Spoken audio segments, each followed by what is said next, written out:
마태복음 26장 69절부터 75절까지 말씀 다 찾으셨으면 제가 봉독하도록 하겠습니다.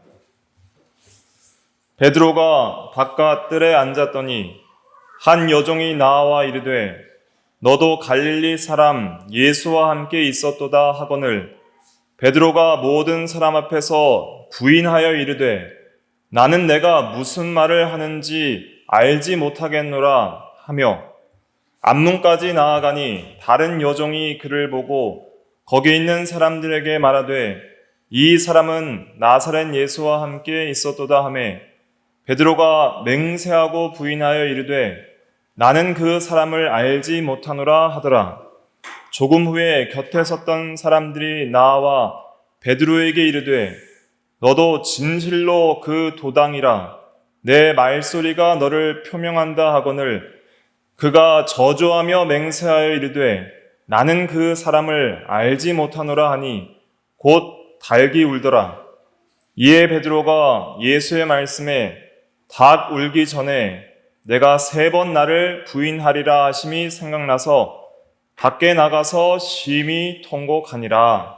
아멘. 이 시간 말씀의 제목은 베드로가 그리스도를 부인함. 베드로가 그리스도를 부인함입니다.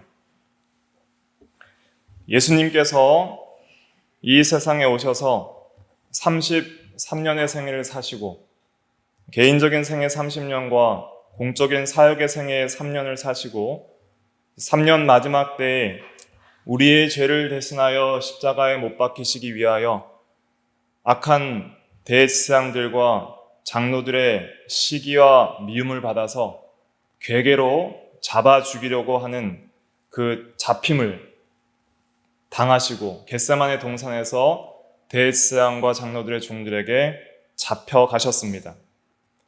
잡혀갈 때 모든 제자들이 주님을 버리고 떠났고 그리고 주님이 잡혀가는 동안 2 제자가 몰래 다시 주님을 따라오게 되었습니다. 복음서 4복음서를 종합해보면 그 2 제자 중에 한 명은 요한이었고 다른 한 명은 베드로였습니다. 요한과 베드로가 우리 주 예수 그리스도를 몰래 따라왔고 그리고 이 대제사장의 집에 요한이 먼저 들어갔습니다. 예수님께서는 그 집에 잡혀 계셨고 요한은 대제사장과 아는 사람이었기 때문에 그 친분을 이용해서 들어간 거예요. 예수님의 제자 자격으로 들어간 것이 아니라 개인적인 친분으로 들어갔고 그리고 그 요한이 이제 베드로를 여종에게 시켜서 내가 아는 사람이니 들여보내라 해서 베드로도 그 대제사장의 집의 앞문을 통해서 들어오게 되었습니다. 베드로는 들어와서 바깥 뜰에 앉았다 그랬습니다. 69절 한번 같이 읽어볼게요. 시작. 베드로가 바깥 뜰에 앉았더니 한 여종이 나와 이르되 너도 갈릴리 사람 예수와 함께 있었도다 하거늘 베드로가 대제사장의 집에서 예수님을 3번이나 모른다고 부인을 하게 되는데 첫 번째 부인은 어떻게 이루어졌는가? 다른 성경에 보면 베드로가 추워서 불을 쬐고 있었다 그랬습니다.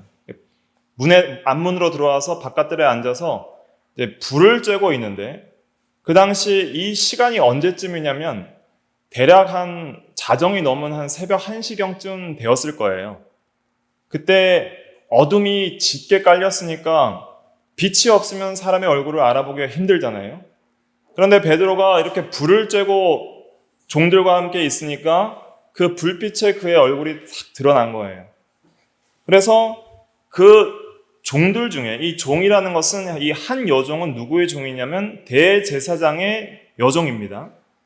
대제사장의 한 여종이 그의 얼굴을 주목하여 보니까 전에 예수와 함께 있던 사람인 것을 알아본 거예요. 그래서 이 여종이 나와 이르되 너도 갈릴리 사람 예수와 함께 있었도다 이렇게 말을 한 것이죠. 그런데 여기서 주목해 봐야 할 것은 이 한 여종이라 그랬습니다. 한 여종. 그러니까 아마도 이 한 여종이라고 표현했을 때는 이 여종이 좀 홀로 있었고 그리고 한 사람이었을 뿐 아니라 여종이라는 것은 원어의 의미는 여자 노예란 뜻입니다. 그리고 나이는 소녀란 뜻이에요. 원어적으로는 어린 소녀 노예예요. 그 여종이 나와서 너가 예수와 함께 있었다, 이렇게 베드로에게 말했습니다. 그때 베드로가 첫 번째 부인을 하게 됩니다. 70절 같이 읽어볼게요. 시작.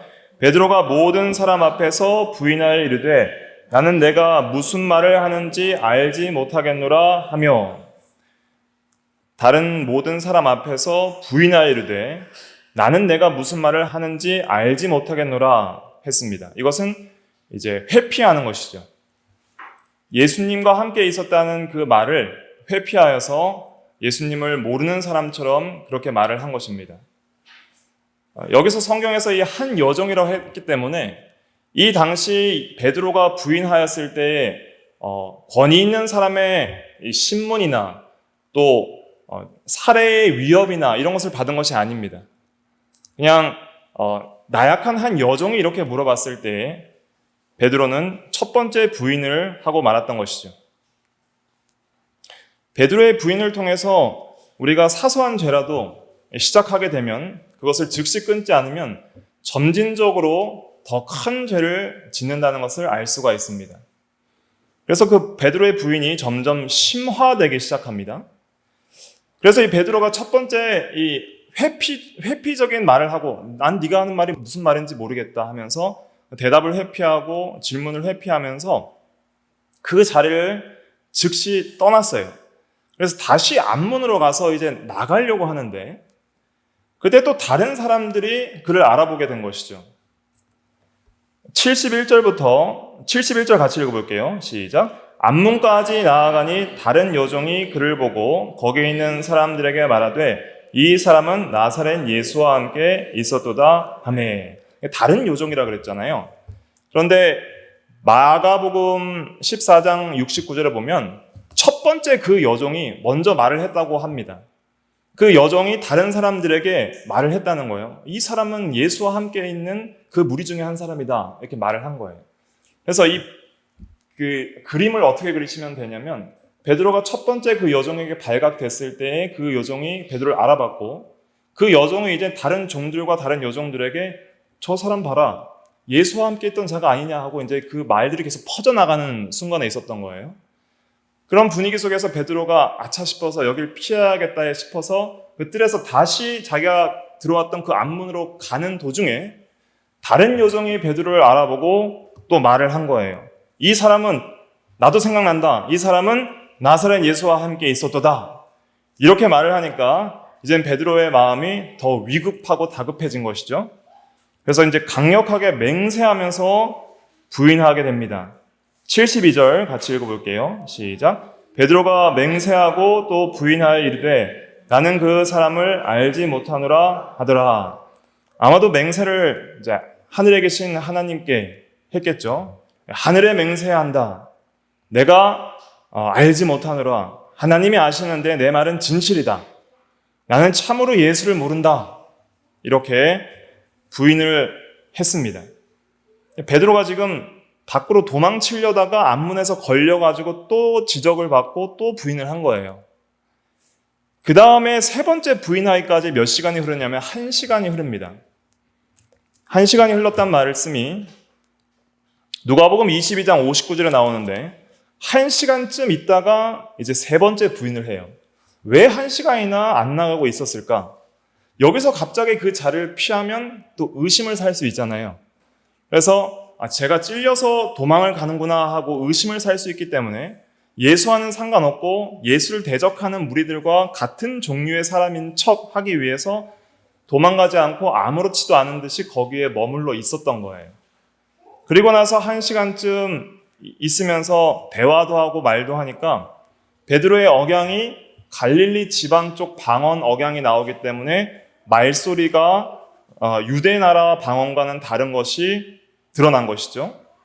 그리고 말소리도 다를 뿐 아니라 그 당시에 있던 사람 중에 누가 있었냐면 베드로가 겟세마네 동산에서 귀를 벤 사람이 있었잖아요.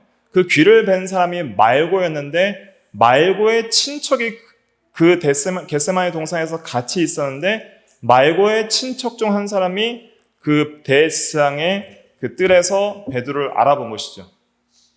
그래서 요한복음 18장 26절에 보면은 말고의 친척이 베드로를 알아보고 내가 예수와 함께 동산에 있는 것을 내가 보지 아니하였느냐 이렇게 베드로에게 지적을 한 말이 나오게 됩니다.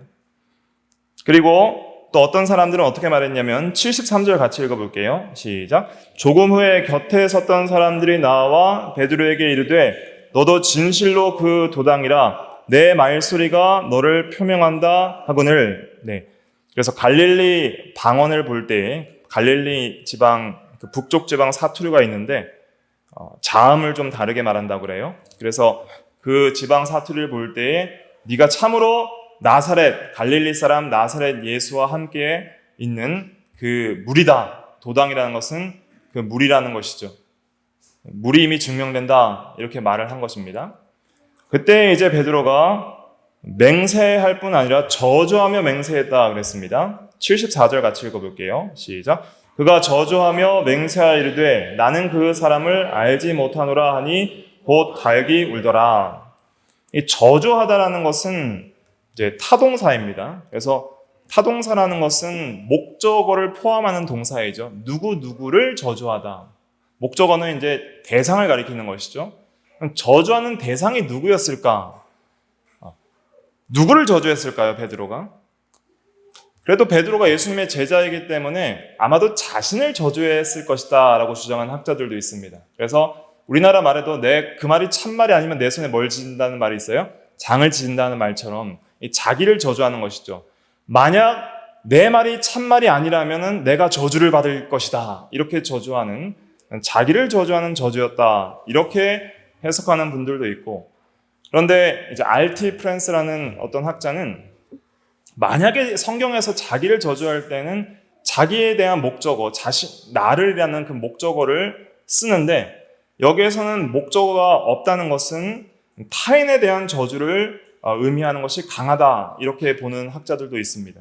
그래서 예수를 자기와 상관없는 자로 만들기 위해서 강력하게 예수님을 저주받을 자로 저주했다고 그렇게 보는 사람들도 있는 것이죠. 근데 성경은 누구를 저주했다고 확실하게 표현하고 있지 않기 때문에 우리가 확실히 알 수 없지만 이 저주가 베드로를 저주했던 예수님을 저주했던 이것은 예수님 앞에 큰 죄악이었던 것은 분명한 것이죠. 그러나 만약에 예수님을 저주해서 저자는 하나님을 모독하고 신성을 모독하는 악한 자라면서 저주하면서 나는 저 사람을 모른다라고 했다면 이것은 더 큰 죄악을 지은 것이라 할 수가 있겠습니다. 아무튼 저주까지 하면서 맹세했다는 것은 이것은 정말로 예수님을 모른다고 강력하게 부인한 것으로서 이것은 주님 앞에 큰 배신이요, 배교요, 거짓말이요, 또 큰 죄악이라 할 수가 있겠습니다. 예수님은 지금 어디 계세요? 베드로와 멀지 않는 곳에 계시는 거예요. 베드로 앞에 예수님은 베드로가 보이는 위치에 계셨어요. 그리고 세 번째 저주할 때 누가복음에 보면 예수님께서 베드로를 보셨다 그랬습니다. 돌아서 보시는 것이죠. 그때 베드로가 예수님의 그 말씀이 생각나서 밖에 나가 심히 통곡했다. 그렇게 75절은 증거하고 있습니다. 먼저 오늘 이 베드로의 부인의 죄가 어떤 죄인가 하는 것을 먼저 깨달아야 됩니다. 저번에도 부인 예고에서도 말씀드렸는데 베드로가 예수님을 부인한 죄는 크게 세 가지입니다. 첫째가 거짓말이고, 둘째가 배신이고, 셋째가 배교입니다. 그래서 예수님을 알면서도 모른다고 한 거짓말이었고, 또 주님의 사랑과 은혜를 많이 받은 제자로서 예수님에 대한 믿음과 신의, 의리를 저버린 배신이었고, 또 예수 그리스도를 모른다고 부인하는 것은 그리스도에 대한 신앙과 종교와 그의 가르침을 부인하는 것이기 때문에 그것은 배교의 죄였던 것이죠. 이러한 큰 죄를 지었는데 그 죄를 지은 그 전조 증상인 이유가 있다고 전에도 말씀을 드렸습니다. 그 이유는 첫 번째는 무엇이냐면 예수님의 말씀을 믿지 않은 불신앙이었어요.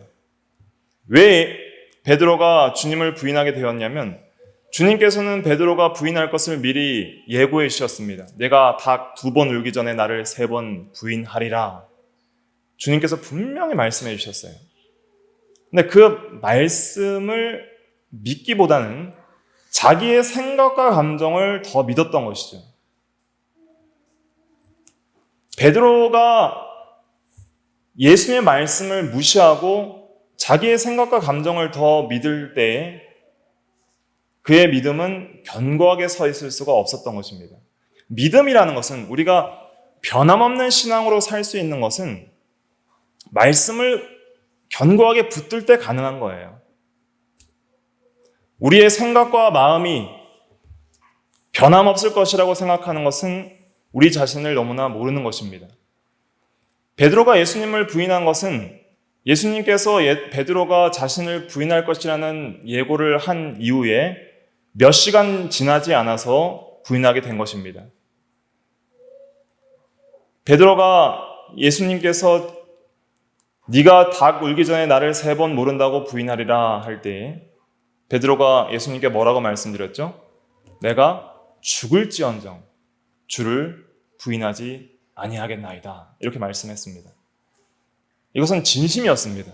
베드로의 진심이었고 정말로 그렇게 부인하지 않을 자신도 있었어요. 그런데 그런 진심이나 자신을 가지고 신앙생활을 할 수 있는 것은 아닌 것이죠. 그러한 진심과 자신이 있었지만은, 정말 참된 주님에 대한 사랑도 있었지만은 그것이 얼마 지나지 않아서 완전히 변해버렸어요. 그러니까 우리가 이것을 알아야 됩니다. 내가 진리에 기반하지 않는 나의 신앙은 자기 생각대로 믿는 것과 자기 감정대로 믿는 종교생활, 자기 감정대로 믿는 신앙생활은 얼마 지나지 않으면 변할 수 있다는 것을 생각해야 되는 것입니다. 내 생각과 내 감정은 쉽게 변해요. 쉽게 식어버리기도 하고 쉽게 뜨거워지기도 하는 것이죠. 그러나 진리를 온전히 깨닫고 붙드는 성도는 진리가 변하지 않기 때문에 신앙도 변하지 않을 수 있는 능력이 생기는 거예요. 그래서 항상 우리의 신앙은 나의 생각과 감정에 두지 말고 진리의 말씀에 두어야 됩니다. 그러할 때에 변함없는 신앙으로 나아갈 수 있는 것입니다. 그러나 베드로는 하나님의 말씀보다, 우리 주 예수 그리스도의 말씀보다는 자기의 생각과 감정을 더 중요하게 생각했던 거예요. 우리가 때로는 신앙생활을 할 때 이러한 마음을 가질 수 있습니다. 하나님의 말씀이 명백하게 기록되어 있음에도 불구하고 자기 생각대로 해석하고 자기 생각대로 믿고 자기 감정대로 주님을 따르는 그러한 때도 있을 수 있을 것입니다. 그런데 쉽게 변해요, 자기 마음은. 그러면 주님에 대한 신앙도 쉽게 변하는 거예요. 처음에는 주님이 정말 사랑스럽고 주님이 나의 모든 것처럼 느껴졌다가도 현실이 그렇지 않고 현실이 고되고 고통스럽고 여러 가지 어려움과 시험에 당하면 하나님이 살아계시기는 하느냐 하면서 하나님을 저주하고 하나님을 떠날 수도 있고 원망할 수도 있는 것이 인간의 마음이라는 것이죠. 인간의 마음은 이렇게 연약하고 쉽게 변할 수 있다는 것입니다. 그러나 어떠한 상황 속에서도 견고하게 변하지 않는 진리의 말씀을 붙든다면 우리의 신앙도 불변할 수 있다는 거예요. 그렇기 때문에 우리는 진리에 기반한 신앙생활을 해야 하는 것입니다. 그 다음에 베드로가 부인한 두 번째 이유는 기도하지 않은 것이라 그랬습니다. 기도를 해야지 진리를 붙들 수 있는 마음이 생겨요. 진리를 알아도 아까도 말씀드렸지만은 필요한 순간에 생각이 안 나면 소용이 없는 거예요. 진짜 필요한 순간에 진리가 생각이 나서 그 진리를 붙들고 순종을 해야 되는데 필요한 순간에 생각이 나지 않으면 그 진리가 소용이 없게 되는 거예요. 기도하는 사람에게 주시는 은혜는 무엇이냐면 정말 믿음을 지켜야 할 순간에 진리가 생각나게 하시는 것이죠. 만약에 베드로가 예수님과 함께 겟세마네 동산에서 간절히 기도했더라면 내가 예수님을 3번 부인할 자이구나. 나의 상태가 진짜 그렇구나. 진리를 통해서 예수님의 말씀을 통해서 나의 믿음 없음을 성찰하고 깨달아야 했던 것이죠. 그래서 내게 믿음 없는 것을 도와주셔서, 내게 믿음을 주셔서 내가 주님을 부인하지 않을 수 있는 용기와 참된 믿음을 주시옵소서, 그렇게 주님께 기도했어야 하고, 그 다음에 그렇게 부인하지 않는 그러한 믿음으로 나아갈 수 있도록 주님을 끝까지 의지했어야 합니다. 그러나 베드로는 기도하지 않고 주님의 말씀을 의지하는 능력을 얻지 못했던 것이죠.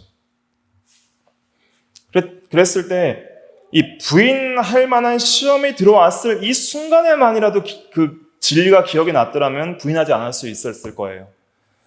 이 시험의 때 여정이 첫 번째 한 여정이 다가와서 너도 갈릴리 사람 예수와 함께 있었다 했을 때 예수님께서 하신 말씀, 이때가 내가 3번 부인할 시험의 때인구나 하는 것을 깊이 깨달았다면, 이 죄를 내가 정말 지면 안 되겠구나 하는 그러한 마음이 들었을 것이고, 부인하지 않는 용기를 가지고 부인하지 않을 수 있었을 것입니다. 그러나 이때는 생각이 안 났어요.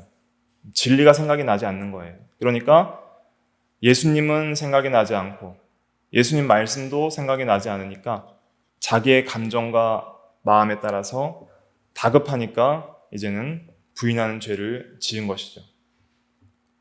왜 부인했냐면 예수님보다 자기를 더 사랑했기 때문에 부인한 것입니다. 주님보다 자기를 더 사랑했어요. 주님보다 자기를 더 사랑하면은 우리는 주님의 말씀을 언젠가는 버리게 됩니다. 반드시 버릴 때가 와요. 주님을 사랑하는 것이 자기 사랑하는 것과 상치되지 않을 때는, 배치되지 않을 때는, 주님도 사랑하고 자기도 사랑하는 것이 괜찮을 때는 주님을 사랑한 것 같아요. 그런데 주님을 사랑하기 위해서 자기 사랑을 버려야 할 때가 오게 됩니다. 그때가 시험의 때예요.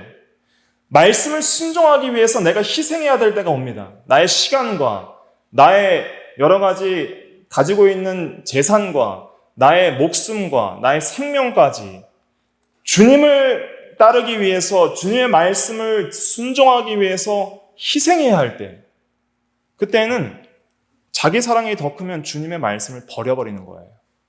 주님을 순종해야 되는 것을 알지만은 나를 더 사랑하고 나를 더 아끼기 때문에 버리는 것이죠. 우리가 자기보다 주님을 더 사랑하기 위해서는 말씀과 기도에 힘을 써야 됩니다. 주님의 말씀을 사랑하고 주님을 사랑하게 해달라고 기도를 할 때 우리 마음속에 자기 사랑이 점점 죽어지고 주님을 사랑하는 그 마음이 더 커지는 것이죠.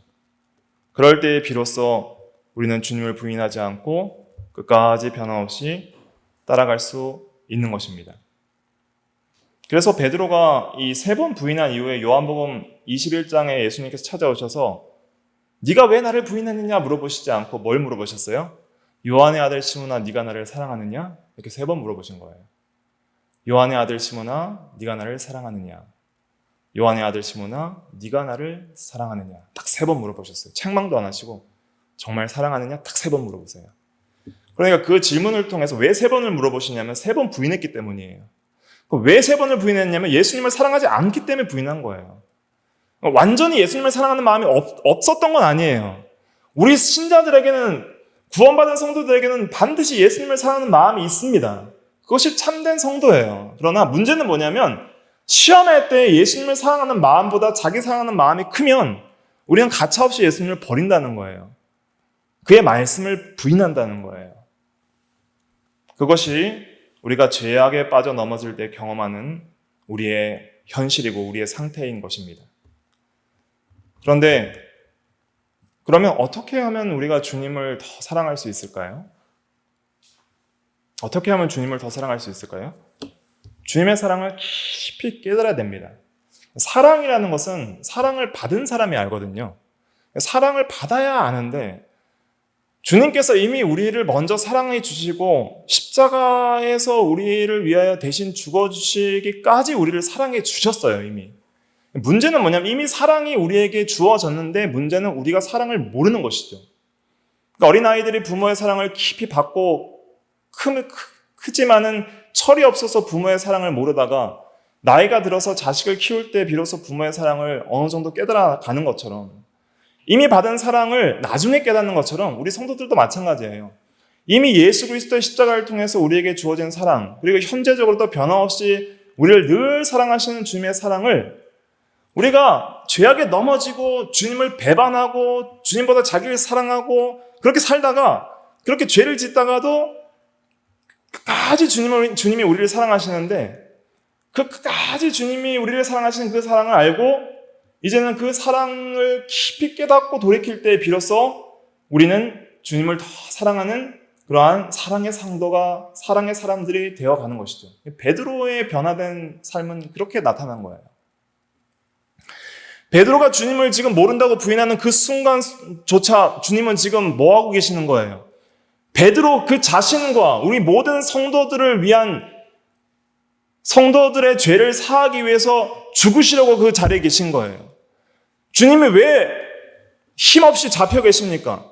베드로와 우리 모든 성도들을 위해서 우리의 죄를 사해 주시기 위해서 우리를 진심으로 사랑하시기 때문에 우리를 대신하여 죽으시기 위해 잡혀 계신데 나를 사랑하사 나를 위하여 자신을 내어주시려는 그 주님 앞에서 나는 주님을 모른다고 부인하고 있는 것이 베드로의 현실이라는 거예요. 그런데 이런 죄를 짓고 있는 순간에도 베드로는 자기가 얼마나 큰 죄를 짓고 있는지를 깨닫지 못하고 있었습니다. 우리 성도들은 대부분 그렇습니다. 우리가 죄에 대한 강력한 유혹이 와서 죄를 짓는 그 순간에는 몰라요, 잘. 내가 주님의 사랑을 배반하고 주님의 말씀을 배반하는지 모르는 거예요. 그냥 자기 사랑과 자기 욕심에 이끌려서 그 죄악에 이끌려서 더 큰 죄로 쭉쭉쭉쭉 타락하고 빠져나가는 것이죠. 그런데 우리 성도에게 주어지는 놀라운 은혜는 무엇이냐면 주님이 절대로 그렇게 내버려 두시지 않습니다. 우리 성도에게 있는 확실한 안식과 소망은 무엇이냐면 주님이 절대 우리를 버리지 않으세요.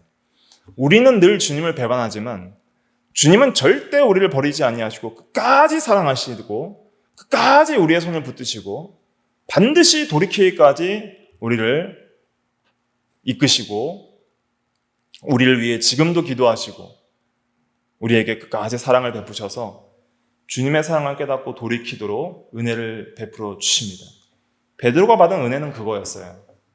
변함없는 주님의 사랑.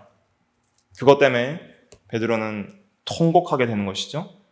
75절 같이 읽어볼게요. 시작. 이에 베드로가 예수의 말씀에 닭 울기 전에 내가 3번 나를 부인하리라 하심이 생각나서 밖에 나가서 심히 통곡하니라. 저주하며 맹세할 때 닭이 울었다 그랬습니다. 이 두 번째 운 거예요. 마가복음에 보면은 닭이 2번 우는 것을 시간적으로 구분을 하는데 첫 번째 부인할 때 닭이 먼저 한 번 울어요. 그 다음에 2번째 부인하고 3번째 부인할 때 닭이 2번째 울어요. 닭이 2번째 울 때에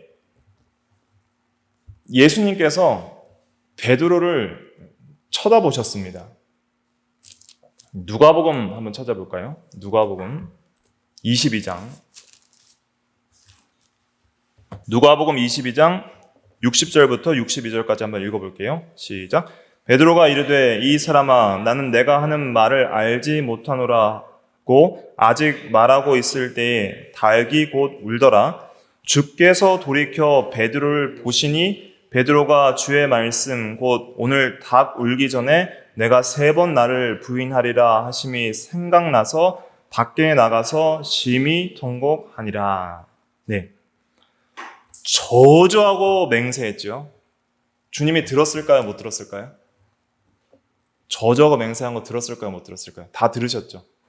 어떤 사람은 너무 멀리 있어서 못 들었을 것이다 라고 하는 사람들도 있는데 꼭 육신의 귀로 안 들어도 예수님은 알아요, 몰라요? 다 아시는 거예요. 사람의 마음을 살피시는 주님께서 멀리서 말하든 마음속으로 말하든 다 아세요. 주님께서 첫 번째 부인한 것도 들으셨고 2번째 맹세하고 부인한 것도 들으셨고 3번째 저주하고 맹세하고 부인한 것도 들으셨어요. 먼저 알아야 될 것은 주님께서 우리의 모든 죄악을 보고 들으신다는 것을 깨달아야 됩니다. 그리고 주께서 돌이켜 베드로를 보셨다 그랬습니다. 이때 베드로도 주님을 본 거죠. 그리고 눈이 마주쳤어요.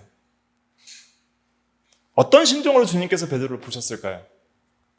베드로를 아주 미워하고 원수같이 여기면서 네가 나를 배신하다니 하면서 째려보셨을까요? 그게 아니라 사랑과 긍휼의 마음으로 보시는 거예요. 너의 마음이 그렇게 약한 걸 내가 이미 다 알고 있다. 그래서 내가 사탄이 너를 밀가루듯이 요구하여서 유혹하였으나 내 믿음이 떨어지지 않기를 내가 기도하였나니 내가 돌이킨 후에 형제를 굳게 하라라고 내가 너에게 말하지 아니하였느냐.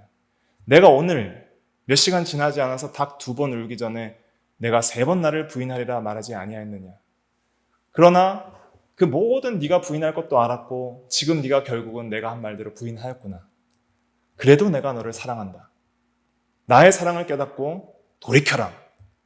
내가 변함없이 너를 사랑하는 것을 알아라 하고 주님께서 베드로를 정말 불쌍히 여기는 그런 눈빛으로 보시는 거예요. 네가 나를 그렇게 사랑해서 따르고자 했으나 그러나 여전히 너는 나보다 자기를 더 사랑하는구나. 그렇게 연약한 그런 죄인이고 그렇게 연약한 믿음을 가졌지만은 그러나 너는 나를 부인할지 몰라도 나는 너를 영원토록 사랑하니 너도 나를 사랑하는 자가 되라 하는 그러한 심정으로 주님께서 베드로를 돌이키고 회개하라고 보신 거예요. 안 보실 수도 있었잖아요. 주님께서 베드로를 보셨을 때 베드로가 뭐가 생각이 났어요? 그때 말씀이 생각이 난 거예요. 아, 맞다. 주님께서 그 말씀을 하셨지. 오늘 밤 닭 2번 울기 전에 3번 나를 부인하리라고 하셨지. 주님은 다 알고 계셨구나. 나의 연약한 마음과 믿음 없음을 알고 계셨구나. 내가 주를 사랑한다고, 내가 옥에도 가고, 내가 주와 죽을지언정 주를 절대 부인하지 않겠다고 내가 말했으나 그러한 말이 정말 참되지 않은 것을 주님은 아셨구나. 내가 진실로 그렇게 말을 했지만 주님을 사랑하는 것보다 나를 더 사랑하는 것이 컸던 것을 나는 몰랐으나 주님은 다 아셨구나. 그렇게 다 아시면서도 나를 사랑하시고 나를 위하여 나의 죄를 사하기 위해서 주님은 저렇게 잡혀 계시구나. 모든 진리를 깨닫고 주님의 사랑을 깊이 깨닫게 된 거예요. 주님의 사랑과 변함없는 사랑과 주님의 놀라운 은혜와 긍휼을 깨닫고 나니 베드로가 어떤 마음이 들었을까요? 큰 자괴감이 든 거예요. 이렇게 나를 사랑하시는 주님을 면전에 두고 내가 저주하며 맹세하며 부인한 것이 너무 슬픈 거예요. 그렇게 큰 사랑을 받았고 변함없이 그렇게 사랑하는 사람 앞에서 내가 그 사람을 너무나 힘들게 하고 너무나 괴롭게 하고 그분에게 상처를 주고 기쁘시게 못했다고 생각을 하니까 예수님께 너무 미안하고 너무 죄송하고 그 면목이 없어서 밖에 나가서 심히 통곡했다 그랬습니다. 이날 이후로 베드로는 닭이 울 때마다 울면서 회개했다 그래요. 전설에 의하면 닭이 울 때마다 자기가 주님을 부인한 것을 붙들고 그렇게 울었다 그렇게 전해져 오고 있습니다. 회개란 것은 이런 겁니다. 회개는 내가 하는 게 아니에요. 회개는 결국 내가 하기는 하지만은 회개도 구원의 은혜입니다. 회개가 구원의 은혜라는 것을 대우리문답에서 잘 증거를 하고 있는데 제가 읽어드리면 생명을 얻게 하는 회개를 대우리문답 76문에 증거하고 있는데 생명을 얻게 하는 회개란 죄인의 마음에 하나님의 성령과 말씀을 통해 일어나는 구원의 은혜를 말한다 하고 있습니다. 그러면서 자기의 죄의 위험성과 더러움과 추악함을 보고 느끼고 통해 몹시 뉘우치는 것인데 그 자기의 죄를 정말 깨닫고 몹시 뉘우치는 것이 어떻게 일어나냐면 그리스도 안에서 나타난 하나님의 자비를 깨닫고 참회한다 그랬어요. 그러니까 우리가 회개하게 되는 근거는 무엇이냐면 하나님이 무서워서 회개를 하는 것이 아니에요. 하나님이 죄 지으면은 지옥 심판 내릴까 봐 무서워서 회개하는 것이 아니라 나 같은 죄인을 사랑하사 나를 위하여 자신을 내어주신 우리 주 예수 그리스도의 그 사랑을 깨닫고 그 사랑에 감격해서 나를 사랑하사 나를 위하여 자신을 내어주신 주님의 그 말씀을 불순종하고 주님의 마음을 괴롭게 한 것이 너무나도 슬프고 고통스러워서 참회하고 자기의 죄에 대하여 몹시 슬퍼하고 죄를 미워하는 것이 회개라, 그렇게 대여름담은 증거하고 있습니다. 베드로가 이날 이후로 자기가 주님을 부인한 그 죄를 몹시 슬퍼한 거예요. 그리고 그 죄를 너무나도 미워한 것입니다. 그래서 슬피 울며 통곡한 것입니다. 얼마나 크게 울었을까요? 그리고 회개하는 것은 이제 모든 죄를 떠나서 하나님께로 돌아서서 순종하는 삶을 끊임없이 살기를 노력하는 것이 바로 참된 회개입니다. 우리가 오늘 베드로의 이 3번 부인하는 것을 통해서 이 위대한 사도, 하찮은 사도가 아니라 위대한 사도, 훌륭한 신앙의 인물도 이러한 큰 죄에 빠질 수 있다는 것을 우리에게 알려주시면서 우리도 믿음으로 살지 않으면 이러한 큰 죄를 지을 수 있다는 것을 경고하시는 것이죠. 사실 그렇잖아요. 우리 목사인 저도 그렇고 여러분들도 그렇고 각자마다 아무도 모르는 죄들에 넘어져서 고통스러울 때도 있을 것이고 우리가 다시는 짓지 말아야 하겠다고 결심하고 내가 다시는 이런 죄를 짓지 않겠다고 주님께 기도했지만은 얼마 지나지 않아서 그 죄에 넘어진 것을 경험한 적도 있을 것입니다. 문제는 무엇이냐면 어떻게 하면 그 죄를 완전히 이기고 거룩한 삶을 살 수 있을까 하는 것이 우리의 고민인 것이죠. 우리가 죄를 이기고 참으로 죄를 미워하려면 주님의 사랑을 깊이 깨닫고 주님께로 돌아가야 됩니다. 항상 우리가 이것을 생각해야 됩니다. 주님은 죄를 짓는 순간에도 우리를 돌보십니다. 이 말씀을 기억하세요. 주님은 죄를 짓고 있는 그 순간에도 우리를 돌아보시는 거예요. 돌보십니다. 죄를 지었다고 이제는 주님께 내가 죄를 지었으니까 악하게 주님을 떠날 것이 아니라 악인들은 더 악하게 하나님을 떠나거든요. 그러나 참으로 그리스도를 사랑하는 우리 성도들은 죄를 짓는 그 순간 속에서 주님을 기억하고 주님의 사랑을 기억하고 나를 사랑하사 나를 대신하여 나의 죄를 위하여 죽으신 그 주님을 내가 배반한 것을 깊이 슬퍼하고 뉘우치고 다시 주님께로 돌아가는 그러한 신앙이 우리에게 있어야 하는 것이죠. 그러한 신앙이 있으려면 우리는 주님의 무한한 자비와 사랑을 깊이 깨달아야 됩니다.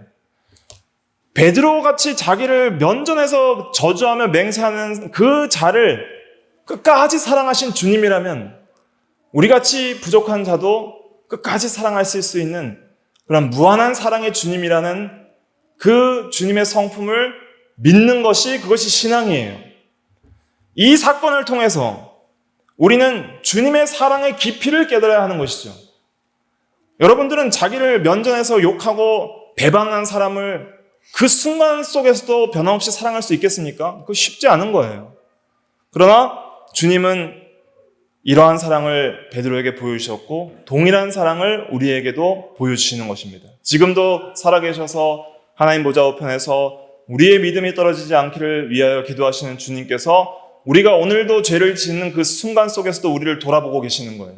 우리가 죄를 짓는 그 순간 속에서도 주님은 우리를 돌보시고 우리를 사랑하시며 우리를 쳐다보고 계십니다. 그것을 믿어야 됩니다. 그 주님의 시선과 그 주님의 말씀을 기억하고 돌이키는 것이 그것이 참된 성도의 신앙이라 할 수가 있겠습니다. 잊지 마십시오.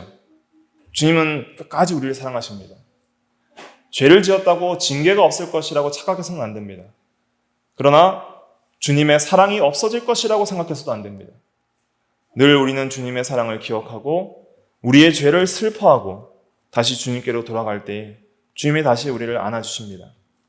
베드로가 나중에 주님 뵐 면목이 없어가지고 주님께서 디베라 바닥 가운데 나타났었을 때 먼저 말도 못 걸고 주님과 아침 식사를 하고 있는데 멀뚱멀뚱 앉아 있었어요. 그때 아침 식사 후에 따로 베드로를 부르셔가지고 요한의 아들 시몬아 네가 나를 사랑하느냐 이렇게 물어보십니다. 그때 베드로가 뭐라고 대답했을까요? 전에는 그럼요 주님, 제가 이 제자들보다 주님을 더 사랑하죠. 전에는 그렇게 대답했을 거예요. 그런데 모든 것을 아시오니 주님, 내가 주를 사랑하는 줄 주께서 아시나이다 이렇게 대답하게 됩니다.